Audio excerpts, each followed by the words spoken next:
Hi friends, अब हम लोग देखेंगे सेल रिप्रेजेंटेशन को कि सेल को कैसे रिप्रेजेंट करते हैं और अगर सेल रिप्रेजेंटेशन दे दिया जाएगा तो उसके सेल रिएक्शन को कैसे लिखेंगे। तो चलें बिना समय को गवाए स्टार्ट करते हैं। तो चलें सेल रिप्रेजेंटेशन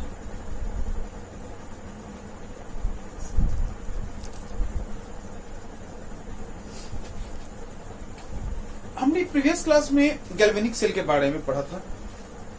जैसे थोड़ा सा डायग्राम बना के समझते हैं। अब गैल्वेनिक सेल में मैंने बताया था आपको कि in the galvanic cell there are three components. The first component is the oxidation half cell and second component is the reduction half cell, and both half cells are connected by the third component, which is solvents.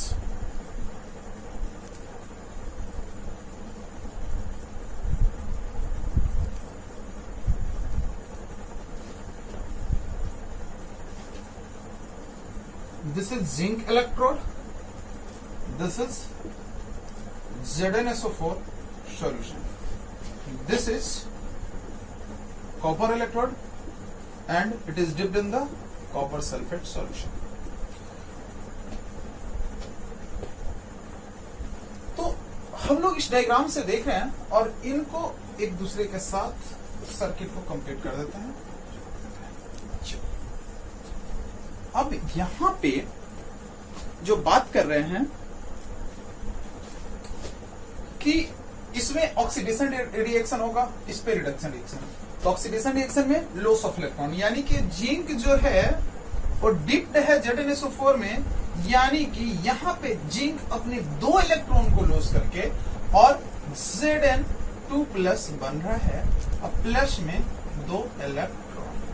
चलें, यानी कि यहां पे था आपका solid state, यहां पे था एक्वस स्टेट। मैं इसके बारे में रिएक्शन को अगर देखूं तो ये था कॉपर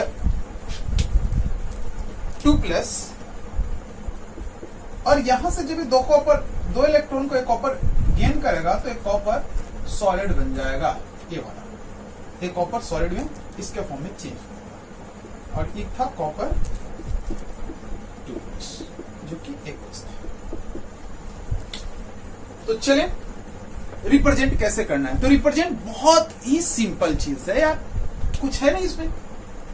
देखो जहां पे 2 फेज की बात आएगी, जहां पे 2 फेज, सपोज दैट सॉलिड से एक्वस अगर जा रहा है, सॉलिड से एक्वस, तो 2 फेज को रिप्रेजेंट करने के लिए हम लोग एक वर्टिकल लाइन खींच देंगे। क्लियर? और तो यहां पे अगर मैं इसको रिप्रेजेंट करूं तो क्या रिप्रेजेंट करना पड़ेगा? Zn स्लैश, क्यों? क्योंकि सॉलिड है और ये क्या है? एक्वस है, तो Zn2 प्लस। चले, इसके लिए अगर रिप्रेजेंट करें तो Cu2 प्लस, फिर यहां पे एक्वस था और यहां पे सॉलिड, यानी कि एक्वस फिर सॉलिड। इसका मतलब 2 अलग अलग फेज है, तो इसके लिए भी क्या देंगे हम लोग? वर्टिकल। तो इसके लिए मैंने दे दिया वर्टिकल और यहां पे हो गया सर। अब इन दोनों के बीच में मेरा थर्ड कंपोनेंट है जो कि है सॉल्ट ब्रिज। तो सॉल्ट ब्रिज के लिए 2 वर्टिकल कॉलम को खींच देंगे, यहां से 2 वर्टिकल कॉलम को खींच दिया जाएगा। ये हुआ इसका सेल रिप्रेजेंटेशन। हाँ, एक चीज और, इस सेल रिप्रेजेंटेशन में जो सेल रिएक्शन होगा उसको इस सेल रिप्रेजेंटेशन जो होगा, इस सेल के वैल्यू को राइट साइड में लिख देंगे। Clear?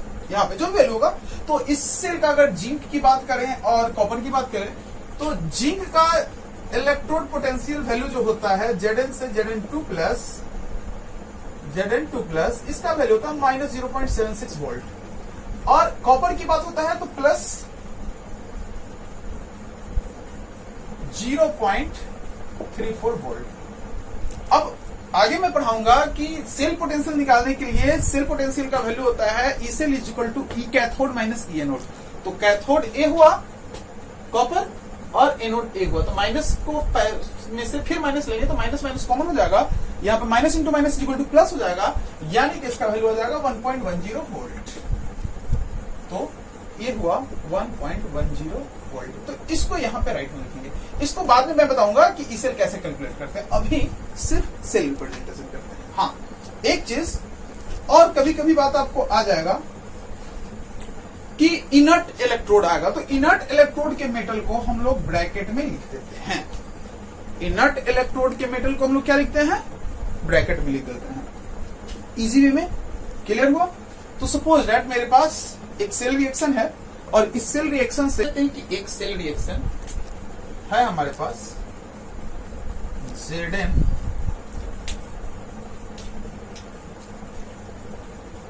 Slash Zn sorry arrow Zn2 plus solid aqueous, यहां पे 2 इलेक्ट्रॉन दे दिया और यहां से एक और हमारे पास 2Ag प्लस 2 इलेक्ट्रॉन गेन किया, तो यहां पे 2Ag सॉलिड हो गया।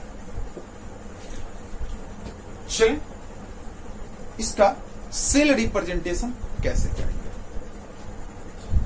तो हम लोग इसको रिप्रेजेंट करने से पहले प्रीवियस ट्रिक को देखेंगे।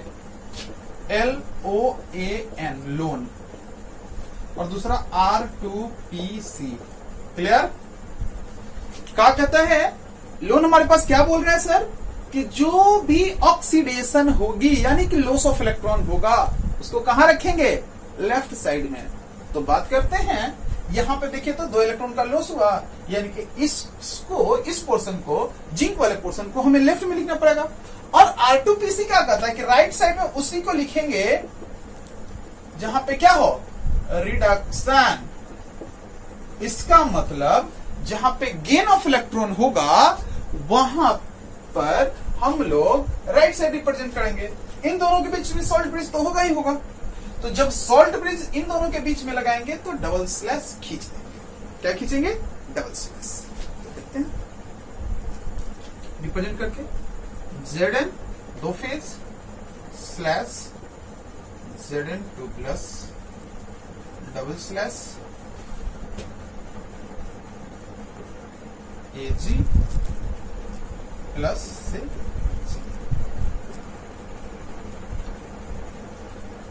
चलिए, ये था हम लोगों का सेल रिप्रेजेंटेशन। अब सेल रिप्रेजेंटेशन करने के बाद अगर हमें कोई सेल रिएक्शन दे दिया जाए तो ये सेल रिप्रेजेंट कर दिए। अब सेल रिप्रेजेंटेशन की हेल्प से भी कर सकते हैं हम लोग। कैसे? बहुत इजी है। क्या लिखना पड़ेगा?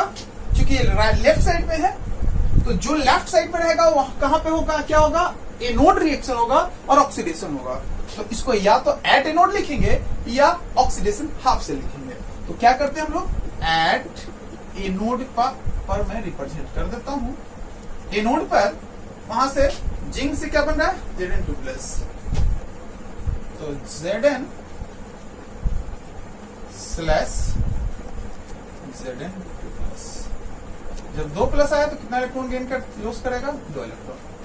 अब एट कैथोड की बात कर रहा हूं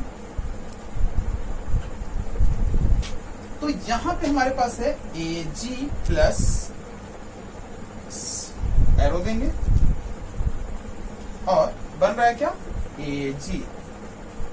अब चूंकि आप यहां पे हम देख रहे हैं कि 1 प्लस है और यहां पे 2 इलेक्ट्रॉन देने वाला है, यानी कि इसको लेने के लिए इस टोटल रिएक्शन में 2 से मल्टीप्लाई करना पड़ेगा।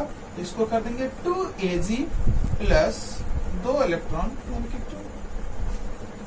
No doubt. तो ये था हम लोगों का सेल रिप्रेजेंटेशन और सेल रिएक्शन। मैं आशा करता हूं कि आप लोगों को समझ में आ गया होगा। अगर कोई दिक्कत हो तो आप कमेंट में जरूर करें और मैं अगले क्लास में एक्सप्लेन करूंगा जो कि है इलेक्ट्रोड पोटेंशियल। Thank you.